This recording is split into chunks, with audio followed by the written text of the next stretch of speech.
नारायणाय विद्महे वासुदेवाय धीमहि तन्नो विष्णुः प्रचोदयात्।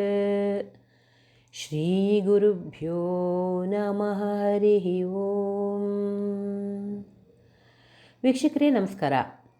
ಬದುಕು ಅನ್ನೋ ಈ ಆಟವನ್ನು ಹೂಡಿರೋ ವಿಶ್ವಶಕ್ತಿ ಅಥವಾ ಭಗವಂತ ಕರ್ಮ ಅನ್ನೋ ಲೇಪನವನ್ನು ಕಳೆದು ತೊಳೆದು ಜ್ಞಾನವನ್ನು ಬೆಳಕನ್ನು ಪಡೆಯೋದಕ್ಕಾಗಿ ಅನೇಕ ಉಪಾಯಗಳನ್ನು ಕೂಡ ಕೊಟ್ಟಿದ್ದಾನೆ.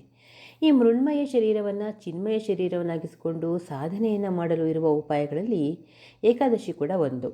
ಏಕಾದಶಿ ಉಪವಾಸ ದೈಹಿಕ, ಮಾನಸಿಕ ಮತ್ತು ಆಧ್ಯಾತ್ಮಿಕ ಪ್ರಗತಿಗೆ ಕಾರಣವಾಗುತ್ತೆ ಅನ್ನೋದು ನಮಗೆಲ್ಲರಿಗೂ ಗೊತ್ತಿರೋ ವಿಷಯ.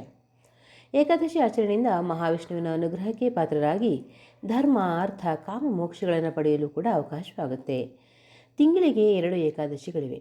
ಪುತ್ರದ ಏಕಾದಶಿ, ಮೋಕ್ಷದ ಏಕಾದಶಿ, ಅಜ ಏಕಾದಶಿ, ಕಾಮಿಕ ಏಕಾದಶಿ ಸೇರಿದಂತೆ ಒಟ್ಟು 24 ಬಗೆಯ ಏಕಾದಶಿಗಳಿವೆ. ಈ ತಿಂಗಳ 27ರಂದು ಬುಧವಾರ ನಾವು ಆಚರಿಸ್ತಾ ಇರೋದು ಉತ್ಪನ್ನ ಏಕಾದಶಿ ಅಥವಾ ಉತ್ಪತ್ತಿ ಏಕಾದಶಿ. ಯಾರೆಲ್ಲ ಏಕಾದಶಿಯನ್ನು ಮಾಡೇ ಇಲ್ವೋ ಹೊಸದಾಗಿ ಪ್ರಾರಂಭಿಸ್ತಾರೋ ಅವರು ಈ ಉತ್ಪತ್ತಿ ಏಕಾದಶಿಯಂದು ಏಕಾದಶಿ ಉಪವಾಸವನ್ನು ಅಂದರೆ ಏಕಾದಶಿ ವ್ರತವನ್ನು ಆರಂಭಿಸಬೇಕು.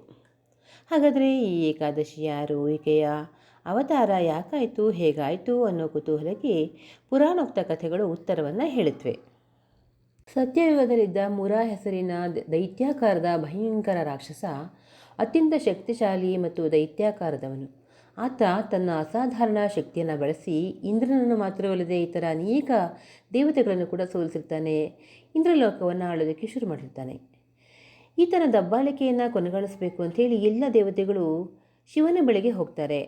ಆಗ 3 ಲೋಕಗಳ ಅಧಿಪತಿಯಾದಂತಹ ಭಗವಾನ್ ವಿಷ್ಣುವಿನ ಸಹಾಯವನ್ನು ಪಡೆದುಕೊಳ್ಳಿ ಅಂಥೇಳಿ ಶಿವ ಸಲಹೆಯನ್ನು ಕೊಡ್ತಾನೆ. ದೇವತೆಗಳಿಗೆ ಸಹಾಯ ಮಾಡೋದಕ್ಕೆ ನಿರ್ಧರಿಸಿದ ವಿಷ್ಣು ಮುರನ ಆಳ್ವಿಕೆಯಲ್ಲಿದ್ದ ಚಂದ್ರಾವತಿ ನಗರಕ್ಕೆ ಬರ್ತಾನೆ. ಇಬ್ಬರೊಡನೆಯೂ ಯುದ್ಧ ಆರಂಭವಾಗುತ್ತೆ. ಮುರನ ಎಲ್ಲ ಸೈನ್ಯವನ್ನು ವಿಷ್ಣು ಸಂಪೂರ್ಣವಾಗಿ ನಾಶಗೊಳಿಸ್ತಾನೆ. ಆದರೂ ರಾಕ್ಷಸ ಮುರ ಮಾತ್ರ ಸೋಲಿಲ್ಲ, ಹತನಾಗಲೂ ಇಲ್ಲ. ಆಯುಧಗಳನ್ನೆಲ್ಲ ಬಿಟ್ಟು ಮಲ್ಲಯುದ್ಧದಲ್ಲಿ ತೊಡಗ್ತಾರೆ. ಆಗಲೂ ಕೂಡ ಮುರ ರಾಕ್ಷಸ ಮಣಿಯದೆ ಯುದ್ಧೋತ್ಸಾಹಿಯಾಗಿಯೇ ಇರ್ತಾನೆ.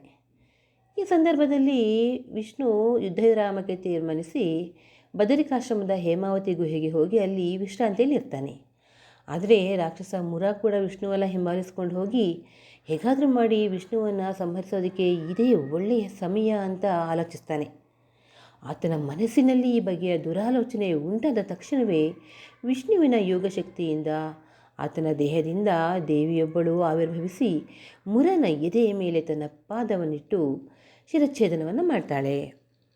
ದೇವಿಯ ಈ ಮಹಾನ್ ಕಾರ್ಯವನ್ನು ದೇವತೆಗಳು ಮೆಚ್ಚಿ ಹಾಡಿ ಹೊಗಳ್ತಾರೆ. ಈ ಸಂದರ್ಭದಲ್ಲಿ ಎಚ್ಚರಗೊಂಡಂತಹ ಮಹಾವಿಷ್ಣು ವರವನ್ನು ಬೇಡುವಂತೆ ಹೇಳ್ತಾನೆ. ಆಗ ದೇವಿ ಏಕಾದಶಿ ವ್ರತವನ್ನು ಆಚರಿಸ್ತಕ್ಕಂಥವರ ಎಲ್ಲ ಪಾಪಗಳನ್ನು ನಾಶಪಡಿಸುವಂತಹ ಮತ್ತು ಮುಕ್ತಿಯಡೆಗೆ ಕರೆದೊಯ್ಯುವ ಶಕ್ತಿಯನ್ನು ನನಗೆ ದಯಪಾಲಿಸಿ, ಹಾಗೆಯೇ ಎಲ್ಲ ಪವಿತ್ರ ಸ್ಥಳಗಳಲ್ಲಿ ನನಗೆ ಅತ್ಯಂತ ಮುಖ್ಯವಾದ, ಉನ್ನತವಾದ, ಉತ್ತಮವಾದ ಸ್ಥಳವಾಗಲು ಅನುಗ್ರಹಿಸಿ ನನ್ನ ಭಕ್ತರಿಗೆ ಸದಾಚಾರ, ಸಂಪತ್ತು ಮತ್ತು ವಿಮೋಚನೆಯ ಆಶೀರ್ವಾದಗಳನ್ನು ದಯಪಾಲಿಸಿ ಅಂತ ಕೇಳ್ತಾಳೆ. ಆಕೆಯ ಇಚ್ಛೆಯಂತೆ ವರವನ್ನಿತ್ತ ಭಗವಾನ್ ವಿಷ್ಣು, ನೀನು ಏಕಾದಶಿ ಎಂದು ಆವಿರ್ಭವಿಸಿದ್ದರಿಂದ ಎಲ್ಲ ಲೋಕಗಳಲ್ಲಿಯೂ ಏಕಾದಶಿ ಅಂತಲೇ ಪ್ರಸಿದ್ಧಳಾಗು. ಮಾನವರು ಮಾತ್ರವಲ್ಲ, ಎಲ್ಲ ಯುಗಗಳಲ್ಲೂ ದೇವತೆಗಳು ಸಹ ನಿನ್ನನ್ನು ಪೂಜಿಸ್ತಾರೆ. ಏಕಾದಶಿ ವ್ರತವನ್ನು ಯಾರೆಲ್ಲ ಆಚರಿಸ್ತಾರೋ ಅವರು ಎಲ್ಲ ಬಗೆಯ ಲೌಕಿಕ ಸುಖಗಳನ್ನು ಅನುಭವಿಸ್ತಾರೆ ಮತ್ತು ಅವರ ಮರಣ ಸಮಯದಲ್ಲಿ ಮುಕ್ತಿಯನ್ನು ಪಡೀತಾರೆ ಅಂತ ಹೇಳ್ತಾನೆ. ಅಂದಿನಿಂದ ಈ ಏಕಾದಶಿ ವ್ರತ ಪ್ರಸಿದ್ಧವಾಗಿದೆ. ಹಾಗೆಯೇ ಆಕೆ ಅಂದು ಉತ್ಪನ್ನವಾಗಿದ್ದರಿಂದ ಅಂದರೆ ಆವಿರ್ಭವಿಸಿದ್ದರಿಂದ ಅದನ್ನು ಉತ್ಪತ್ತಿ ಏಕಾದಶಿ, ಉತ್ಪನ್ನ ಏಕಾದಶಿ ಅಂತ ಕರೀತಾರೆ.